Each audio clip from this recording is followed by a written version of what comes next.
बड़ी failed scheme है जिसको सैनिकों के ऊपर थोप दिया गया है, और इसके पैसे तो पहले ही ले लेते हैं हमसे, और इलाज के नाम पे ठेंगा है, इलाज नहीं होता है इसमें।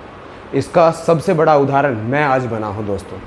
लोग कहते हैं कि हम आपका रेस्पेक्ट करते हैं, लोग कहते हैं आप हमारे लिए जान देते हो, तो मैं वही पूछना चाहता हूँ, कहाँ गई वो रेस्पेक्ट, कहाँ गया वो सम्मान? एक पेशेंट का इलाज आप नहीं कर सकते। मेरे पास ये ECHS कार्ड तो है, लेकिन सच कहूं साहब, अब शक होने लगा है, क्या मुश्किल वक्त में ये वाकई मेरे काम आएगा? जय हिंद साथियों, एक बार फिर से स्वागत है आपका एक महत्वपूर्ण विषय के साथ जो जुड़ा है हर एक एक्स सर्विसमैन की जिंदगी से, ECHS व्यवस्था की बदतर हालत। साथियों, आप देख रहे हैं पेंशनर पत्रिका, आपके हक की बात विश्वास के साथ। साथियों, हमने पिछले वीडियो में आपको कैग द्वारा किए गए ECHS ऑडिट की रिपोर्ट बताई थी, जिसमें ECHS संबंधी समस्याओं का जिक्र था। साथियों, ECHS की ऐसी हालत देखकर चिंता होती है, लेकिन उससे ज्यादा चिंता का विषय है साथियों आपके कमेंट्स, जिसे देखकर मेरे होश उड़ गए। ये कोई 2-4 कमेंट नहीं थे, बल्कि देश के हर एक कोने से हजारों पूर्व सैनिकों ने अपनी ECHS संबंधी समस्याओं को हमारे साथ साझा किया। साथियों, किसी ने लिखा कि सर दवाई के लिए 50 किलोमीटर दूर जाना पड़ता है, तो बहुत से साथियों ने कहा कि ECHS पॉलीक्लिनिक पर दवाइयां उपलब्ध नहीं हैं, और किसी ने बताया कि रेफरल करने में ECHS स्टाफ बहुत आनाकानी करता है। साथियों, सबसे पहले तो आप सभी वेटरन्स को दिल से धन्यवाद कि आपने अपने पेंशनर पत्रिका परिवार पर इतना विश्वास दिखाया। साथियों, आज के इस वीडियो में हम आपकी उन सभी समस्याओं पर, उनके कारणों पर और उनका क्या समाधान हो सकता है, इसी पर बात करेंगे। सबसे पहले मैं आपको एक रियल केस स्टडी बताऊंगा जो आपकी रूह कपा देगी। आप सभी से अनुरोध है कि वीडियो को अंत तक जरूर देखिए, क्योंकि इस वीडियो में हम समस्याओं के साथ साथ उनके समाधान की बात भी करेंगे। तो चलिए साथियों, शुरू करते हैं। साथियों, हम आंकड़ों की बात बाद में करेंगे, पहले इंसानियत की बात करते हैं। साथियों, यह मामला है गोवा का, बिल्कुल ताजा, जनवरी 2026 का। वहां एक 73 वर्षीय बुजुर्ग महिला हैं, श्रीमती संजुक्ता मिश्रा।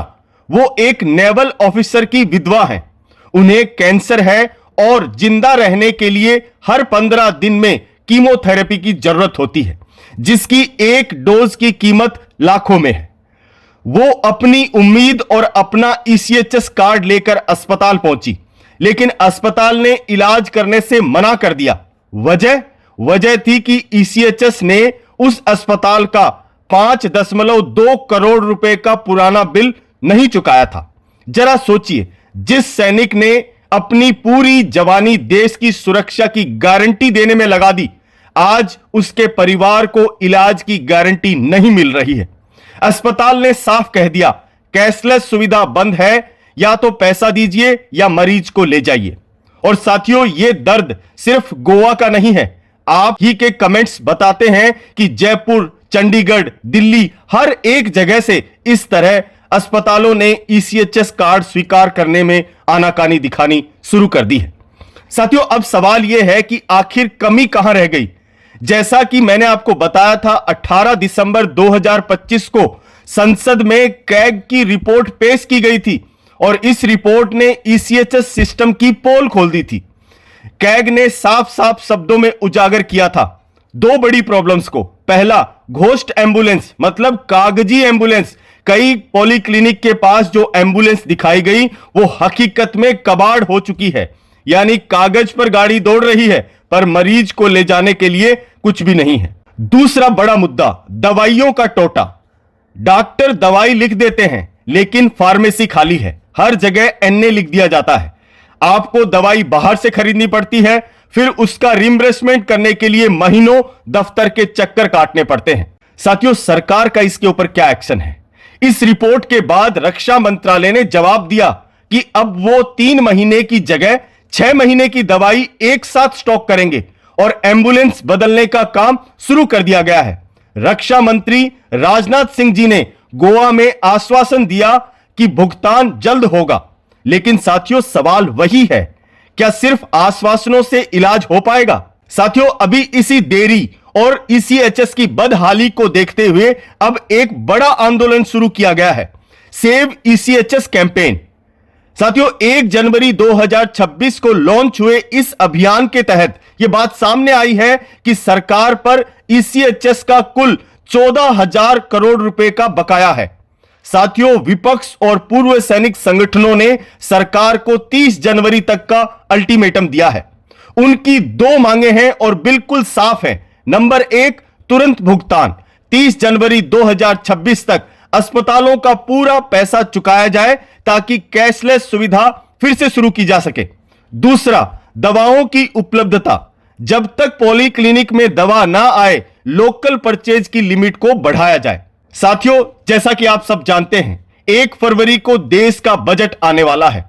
आज पेंशनर पत्रिका के माध्यम से हम देश के माननीय वित्त मंत्री और रक्षा मंत्री जी से एक विनम्र निवेदन करना चाहते हैं।